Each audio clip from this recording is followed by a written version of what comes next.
नमस्कार, आपके लिए यूपी उत्तराखंड की आज की दिन भर की खबरों का दस्तावेज लेकर हाजिर हूं मैं आयुषी नेगी आपके साथ। 10 के दस्तावेज में आज हम आपको दिखाएंगे नोएडा में कैसे एक महिला के साथ भाजपा नेता ने सरेआम बदसलूकी की और कांग्रेस के आज के प्रदर्शन पर कैसे भाजपा हमलावर हुई है।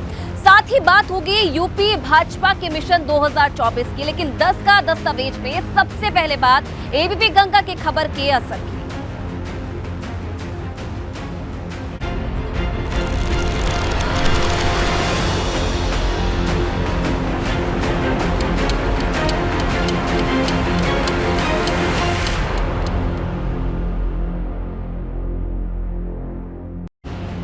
और चलिए शुरुआत करेंगे एक बड़ी खबर के साथ। तो भाजपा नेता श्रीकांत त्यागी नोएडा सेक्टर 93 के ओमेक्स सोसाइटी में एक महिला को गाली देते हुए कैमरे में कैद हो गए। दरअसल त्यागी भाजपा के किसान मोर्चा के राष्ट्रीय कार्यकारिणी सदस्य हैं, जो कि सेक्टर 93B में ग्रैंड ओमेक्स सोसाइटी के निवासियों के साथ पार्क और कॉमन एरिया में किए जा रहे निर्माण को लेकर बहस करते हुए दिखाई दे रहे हैं। महिला ने श्रीकांत त्यागी पर बदतमीजी और गाली गलौज करने के मामले में धारा 354 के तहत मुकदमा दर्ज करवाया है। तो भाजपा नेता का भद्रता करते हुए ये वीडियो भी काफी वायरल हो रहा है और मौके का ये वीडियो आप देखिए, किस तरीके से महिला के साथ बदसलूकी करते हुए श्रीकांत त्यागी नजर आए, माना यह जा रहा है। और जिस तरीके से जानकारी मिल रही है, ये कहा जा रहा है कि एक पेड़ लगाने को लेकर दोनों पक्षों के बीच में ये विवाद हुआ, जिसमें श्रीकांत त्यागी ने महिला के साथ बदसलूकी की, उसके साथ गाली गलौज की और जो वहां मौके पर मौजूद लोग थे वो देखते रहे। हालांकि वहां मौजूद लोगों ने इसे अपने कैमरे में भी कैद कर लिया और अब जो ये वीडियो है ये सोशल मीडिया पर भी वायरल हो रहा है। लेकिन पूरा अपडेट इस मामले पर भी आपको दे देते हैं कि महिला ने अब श्रीकांत त्यागी पर धारा 354 के तहत मुकदमा दर्ज करवा दिया है। योगी जी और सब लोग बोलते हैं कि महिलाओं की सेफ्टी, बट आज जो एपिसोड हुआ उसके बाद I don't think we have security in Noida. हमारी सोसाइटी में सारे सिक्योरिटी गार्ड्स खड़े थे, सब मेल खड़े थे, पर मुझे लगा कि वो शायद लेडी के साथ बदतमीजी ना करे। बट जब उसने मुझे भी टच किया, मुझे पुश किया एंड ही सेड अगर तुम प्लांट्स टच करोगी तो मैं तुम्हें टच करूँगा। तुम कैसे एक लेडी से ऐसे बोल सकते हो? एवरीबडी इज कॉलिंग मी कि आप कंप्लेन करो, ये करो। मुझे कंप्लेन में कोई प्रॉब्लम नहीं है, बट कंप्लेन से कुछ निकल के तो आए। पुलिस वहाँ थी, पुलिस ने कुछ नहीं किया। वो बोल के आया हमने घर चेक कर लिया। अरे घर चेक कर लिया, वो अभी था। गार्ड बोल रहा है कि वो नहीं गया बाहर। वो कहाँ गायब हो गया बदतमीजी करके? और चलिए फिलहाल इस खबर पर और ज्यादा जानकारी देने के लिए, अपडेट देने के लिए शक्ति सिंह हमारे संवाददाता हमारे साथ इस वक्त जुड़े हुए हैं। शक्ति, महिला की बात भी हमने सुनी, अब मुकदमा दर्ज करा दिया गया है उन पर, नेता पर। अब क्या कुछ पुलिस की तरफ से कहना है इस पूरे मामले पर, क्योंकि दूसरे जो पक्ष है उसकी तरफ से अभी तक कोई बयान सामने नहीं आया है। पुलिस का क्या कहना है, क्या कार्रवाई अब? पुलिस का अगर यही कहना है कि गिरफ्तार कर लिया जाएगा, पूछताछ की जाएगी, लेकिन वो पूछताछ होगी कब? आखिर श्रीकांत त्यागी मिलेगा कब? आखिर श्रीकांत त्यागी गया कहाँ? सबसे बड़ी बात यही है, सत्तारूढ़ी दल के वो नेता हैं, लेकिन अभी तक भी पार्टी से उन्हें निष्कासित नहीं किया गया। जिस तरीके से एक महिला के साथ इस तरह से अभद्र व्यवहार किया गया और उसके बाद उन्हें पुश किया गया और उसके बाद उनके साथ गाली गलौज की गई, उसके तत्काल बाद ही उन पर सबसे पहला एक्शन होना चाहिए था पार्टी की तरफ से। सत्तारूढ़ी दल के वो इस समय भी नेता हैं और अभी भी नेता इस समय भी। FIR तक उन पर दर्ज हो गई है, लेकिन बड़ा सवाल यही है कि आखिर उनके खिलाफ अभी तक कार्यवाही क्यों नहीं हुई और आखिर उनकी किन ऐसे बड़े नेताओं से अच्छी बातचीत है जो कि उन्हें बचाने में लगे हुए हैं। क्योंकि श्रीकांत त्यागी पर पहले भी कई बार ऐसे मामले हुए हैं, लेकिन उन्हें कभी भी पार्टी से हटाया नहीं गया, निकाला नहीं गया। जहां बीजेपी पार्टी ये कहती है कि महिलाओं का सम्मान सबसे आगे रहेगा। जिस तरीके से भी जो बीजेपी की जो वरिष्ठ जो नेता थी नलिनी सिंह, वो बता रही थी कि कार्रवाई होगी और पुलिस अपना काम करेगी, लेकिन पुलिस अपना काम करेगी, कार्रवाई होगी। अगर ये वीडियो किसी और पार्टी का हुआ होता, किसी और पार्टी के नेता का हुआ होता, तो शायद अब तक उसको पकड़कर पुलिस ले जाती और हवालात में बंद कर देती। लेकिन श्रीकांत त्यागी अभी तक भी पुलिस के पास नहीं गए, पुलिस को नहीं मिले। ये सोसाइटी है, काफी बड़ी सोसाइटी है और काफी बड़े लोग यहाँ पर रहते हैं, नामचीन लोग इस सोसाइटी में रहते हैं। श्रीकांत त्यागी का एक अपना एक अलग ही जलजला कहा जाता है, क्योंकि आगे पीछे उनके साथ गाड़ियां चलती हैं और काफी तादाद में उनके साथ बाउंसर रहते हैं। जो हमारे नोएडा के रिपोर्टर हैं अंकित कौशिक, उनसे जानते हैं। ये बताइए क्या आपको क्या पता चला जी, आपकी बातचीत हुई किसी से यहाँ से? देखिए, हमारी बात अधिकारी से हुई। अधिकारी को साफ तौर पर कहना है कि लगातार पुलिस द्वारा 3 टीमें गठित करी गई है और अभी आगे की कार्रवाई कर रही है। साथ साथ जो बताया ये भी जा रहा है, श्रीकांत त्यागी जो नंबर है वो पुलिस के पास है, जिसको ट्रैक किया जा रहा है। लेकिन देखिए, सबसे बड़ा सवाल यही है कि ये शाम को घटना होती है, यहाँ पर श्रीकांत त्यागी गाली गलौज करते हैं, उस पर बवाल होता है और उसके बाद यहाँ पर काफी समय से आप देख रहे होंगे श्रीकांत त्यागी को, तो उनके हमले के बारे में जानना चाहेंगे, क्योंकि उनका हमला कितना बड़ा रहता है और कितने ऐसे प्राइवेट गार्ड हैं जो उनके साथ रहते हैं। जी देखिए, श्रीकांत त्यागी की बात करें, श्रीकांत त्यागी लगभग 1 दर्जन से ज्यादा कई बार ऐसी गाड़ियों हमले के साथ चलते हैं और इतना नहीं, प्राइवेट गार्ड भी जो तमाम हथियारबंद के साथ बाकायदा हथियारों के साथ लैस होकर उनसे हमला चलता है। और जो दबंगी की बात कही जाए, दबंगगिरी में वो सबसे आगे रहते हैं। इतना ही नहीं, श्रीकांत त्यागी की बात कर रहे हैं जिसकी हम, श्रीकांत त्यागी का सबसे पहले भी लंबा आपराधिक इतिहास रहा है। जी हाँ, बिल्कुल। देखिए, आपको बता दूं कि श्रीकांत त्यागी का बाकायदा सबसे पहले बताया जाता है वर्ष 2011-12 में भी जो गैंगस्टर जैसी जो गंभीर धाराएं हैं उनके खिलाफ भी कार्रवाई हुई थी, जिसके बाद तमाम ये राजनीति से जुड़े और राजनीति जुड़ने के बाद देखिए, जैसा कि हम आपको पहले भी बता रहे थे, श्रीकांत त्यागी पर हमेशा छत्र छाया रहती है वरिष्ठ और उच्च नेताओं की, वो चाहे किसी भी पार्टी में हो, चाहे बसपा में हो, सपा में हो और अब बीजेपी में तो वो खुद ही हैं। लेकिन स्वामी प्रसाद मौर्य के साथ वो ज्यादातर देखे जाते थे, ज्यादातर रहते थे। लेकिन स्वामी प्रसाद मौर्य तो चले गए, दूसरी पार्टी में चले गए, चुनाव लड़ लिए। शक्ति, जरा अंकित से ये भी जानने की कोशिश कीजिए कि जो यहाँ पर ये कारण दिया जा रहा है कि एक यहाँ पर ये वजह दी जा रही है कि मामूली पेड़ लगाने को लेकर ये विवाद शुरू हुआ। जरा अंकित से जानने की कोशिश कीजिए कि सच में ये वजह थी कि या फिर जो मामला है वो कुछ और ही था। अंकित, आपसे ये जानना चाहेंगे, जो वीडियो वायरल हुआ है, क्या वजह थी? क्या पेड़ लगाने की ही एक वजह थी या कुछ और वजह थी? आपने अंदर की बातें जरूर पता की होंगी यहाँ की। जी देखिए, आपको बता दूं कि जो यहाँ की सोसाइटी के लोग हैं और जो RW है, उनकी माने तो यहाँ पर जो श्रीकांत त्यागी का ग्राउंड फ्लोर पर मकान है, उसके आगे लगभग 300 से ज्यादा ऐसे एरिया जिसको श्रीकांत त्यागी पेड़ लगाकर जी एक बाउंड्री करके एक तरीके से कहा जा इंक्रोचमेंट करने का काम कर रहा था, जिसके विरोध में सोसाइटी के लोगों ने इसका विरोध किया।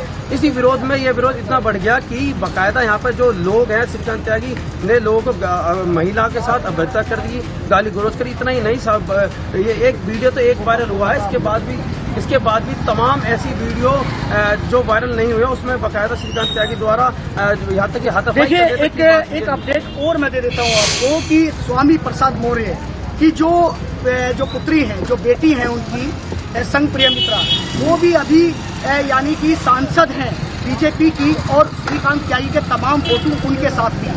तो जहां महिलाओं के साथ, जहां सांसदों के साथ वो फोटो खिंचवाते हैं और उसके बाद एक महिला के साथ इस तरह से अमर्यादित भाषा का उपयोग करते हैं, प्रयोग करते हैं और उन्हें पुश करते हैं, धक्का देते हैं और अपनी दबंगाई दिखाते हैं, तो कहीं ना कहीं और हर मामले में ज्यादातर अब मामले ऐसे निकल कर आते हैं कि श्रीकांत त्यागी दबाव डालते हैं समझौते का। हालांकि इस मामले में FIR तो दर्ज हो गई, लेकिन देखने वाली बात यह है कि जिस नोएडा के अंदर, जिस गौतम बुद्ध नगर के अंदर कमिश्नरी प्रणाली है, वरिष्ठ अधिकारियों का यहाँ जमावाड़ा रहता है, वो वरिष्ठ अधिकारी श्रीकांत त्यागी के ऊपर क्या कार्यवाही करेंगे, क्या श्रीकांत त्यागी को पकड़ पाएंगे? क्योंकि अभी तक तो श्रीकांत त्यागी का शायद उन्हें मालूम ही नहीं है चला, उन्हें पता ही नहीं चला। अभी तक शायद अधिकारी भी उनके इस सवाल से जो मीडिया पूछ रही है उससे बचते हुए नजर आ रहे हैं, क्योंकि श्रीकांत त्यागी के बताने के लिए शायद उनके पास अभी कुछ भी नहीं है। अब देखने वाली बात ये होगी जिस नोएडा के अंदर, शक्ति, जैसे अंकित ने बताया कि श्रीकांत त्यागी खुद इस सोसाइटी में रहते हैं, तो क्या आपने ये जानने की कोशिश की कि आखिरकार उनके साथ और कौन रहता है? क्या उनके परिजन भी यहाँ पे रहते हैं? कोई फैमिली मेंबर यहाँ पर रहता है? क्या उनसे बातचीत करने की कोशिश की कि आखिरकार वो गायब कहाँ हो गए एकदम से? क्योंकि कुछ ही देर का पहले का ये वीडियो है और एकदम से श्रीकांत त्यागी अब गायब हो जाते हैं, तो क्या अभी तक ये जानने की कोशिश की गई है कि आखिरकार कहाँ वो गए? बिल्कुल, अगर श्रीकांत त्यागी की बात चले तो अंकित, आप भी जान लेते हैं कि यहाँ पर श्रीकांत के साथ और कौन कौन रहता है। परिवार की अगर बात की जाए तो परिवार में कौन कौन है और क्या आपने कुछ जानने की कोशिश की? क्या जी देखिए, हमने लगातार लोगों से बात करने की कोशिश करी। बात है श्रीकांत त्यागी अब से नहीं करीब बताया जा रहा है परिवार के लोगों की बात करें, क्या परिवार के लोग अभी अंदर हैं? जी देखिए, अभी की बात करें अब से शाम को तो परिवार के लोग को बताया जा रहा है, कुछ जो परिवार के लोग हैं उनकी बाइक यहाँ मौजूद थी, लेकिन अब ज़्यादातर फ्लैट में परिवार के लोग कम ही रहते हैं। यहाँ पे बाकायदा जो उनका अमला है, जो उनके गनर हैं, प्राइवेट गनर है, वो यहाँ पर अपना कब्जा करके बैठे रहते हैं। एक तरह से कहा जा सकता है जो इनका फ्लैट है यहाँ परिवार के लोग कम और जो इनके हथियारबंद जो सिपाही हैं वो यहाँ ज्यादा रहते हैं। तो यह जो बवाल था, यानी कि ये कह सकते हैं कि यहाँ पर एक टाइम पास करने के लिए, यानी कि अगर यहाँ पर उनके गनर एक ऐसी हाई फाई सोसाइटी में, जिस सोसाइटी की हम आपको तस्वीर दिखा रहे हैं कि इस सोसाइटी में काफ़ी बड़ी ये सोसाइटी है, काफ़ी उच्च लोग यहाँ पर रहते हैं, काफ़ी पैसे वाले लोग यहाँ पर रहते हैं, काफ़ी यहाँ पर नेताओं की बात की जाए तो वो लोग यहाँ पर रहते हैं, जो अच्छी जो नौकरी करने वाले लोग हैं वो यहाँ पर रहते हैं, यानी कि यहाँ पर काफ़ी सभ्य लोग रहते हैं। और वहाँ पर श्रीकांत त्यागी कई गाड़ियों के हमले के साथ, कई गनर लेके साथ में यहाँ पर दबंगाई के साथ रहते हैं और श्रीकांत त्यागी से कोई भी ऊंची आवाज में शायद यहाँ पर बात भी नहीं कर पाता। और उसका कारण यही है कि उनके साथ कम से कम हर वक्त यानी कि 15 से 20 जो बाउंसर हैं वो रहते हैं और सभी के पास हथियार रहते हैं। हालांकि उनके हथियारों की भी अब पुलिस चेकिंग जरूर करेगी और देखेगी क्या जो हथियार हैं वो लाइसेंस के हैं और किसके नाम पर, ये भी देखने वाली बात होगी। लेकिन मालूम जब पता चले, जब ये सब हो पाएगा, जब श्रीकांत त्यागी पुलिस के हाथ आ जाएगा। यानी कि अब देखना यह है कि आज का यानी कि शाम का दोपहर की ये बात है, शाम का वक्त निकल गया, रात का वक्त निकला जा रहा है।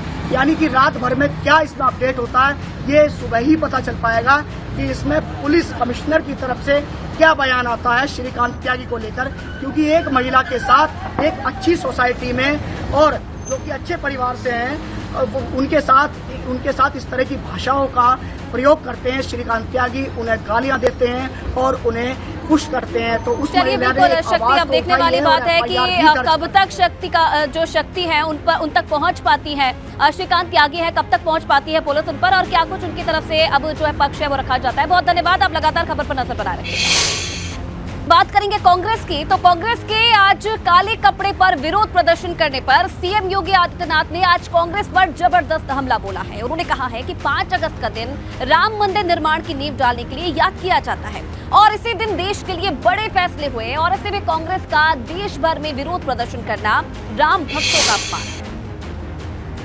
इस दिवस पर भारत की आस्था को अपमानित करने वाला कांग्रेस के नेताओं का आचरण अत्यंत निंदनीय है। कांग्रेस पार्टी कई दिनों से आंदोलन कर रही है, अपने सामान्य कपड़ों में कर रही थी। सहमति असहमति हो सकती है, लेकिन 5 अगस्त की तिथि को श्री राम जन्मभूमि मंदिर निर्माण कार्य के शुभारंभ दिवस के दिन, अयोध्या दिवस के दिन, माननीय उच्चतम न्यायालय के सम्मान दिवस के दिन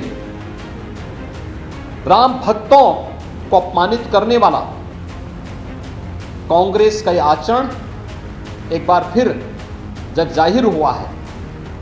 आज कांग्रेसियों ने काले कपड़े पहन करके जो प्रदर्शन किया है, यह श्री राम जन्मभूमि मंदिर निर्माण की तिथि के दिन यह राम भक्तों का अपमान है, अयोध्या दिवस का अपमान है। तो उत्तर प्रदेश की संयुक्त बीएड प्रवेश परीक्षा का परिणाम घोषित हो गया है, जिसमें प्रयागराज की रागिनी यादव टॉपर बनी है। रागिनी यादव ने 359.666 अंक के साथ पहला स्थान हासिल किया है। रागिनी मूल रूप से अयोध्या जिले के करमडांडा गांव की रहने वाली है। उनके पिता दिल्ली में प्राइवेट नौकरी करते हैं, जबकि मां गृहिणी है। महात्मा ज्योतिबा फूले रुहेलखंड विश्वविद्यालय बरेली में इस बार ये परीक्षा आयोजित हुई थी, जिसके तहत 6 जुलाई को प्रवेश परीक्षा आयोजित हुई, जिसमें कुल 6,67,463 उम्मीदवार शामिल हुए थे। इस उपलब्धि का श्रेय तो सबसे पहले हम ईश्वर को देना चाहेंगे, उसके बाद अपने माता पिता और गुरुजनों को देना चाहेंगे। सर, इसके लिए हमने रेगुलर पढ़ाई करी थी और ऑनलाइन भी करी थी, ऑफलाइन भी करी थी। और जैसा कि हम इस संस्थान से भी जुड़े रहें, हमने यहाँ टेक्निकल नॉन टेक दोनों की पढ़ाई करी थी। लेकिन हमने जिस तरह से मैकेनिकल इंजीनियरिंग की पढ़ाई करी थी, तो जो है कि वैकेंसी वगैरह उसमें थोड़ा कम आती है, मैकेनिकल में स्कोप थोड़ा कम है, तो हमें लगा कि उसमें हमारा हो नहीं पाएगा। मतलब एग्ज़ाम देते रहे, थोड़ा सा लगा कि पोजीशन डाउन है, तो हमें लगा कि जो चीज़ हमारा अच्छा है, जिसमें हम 60-70% कवर कर रहे हैं, उसमें हम थोड़ा सा अपना और अच्छा देके और अच्छा कर सकते हैं। और चलिए 10 का दस्तावेज पे फिलहाल इतना ही।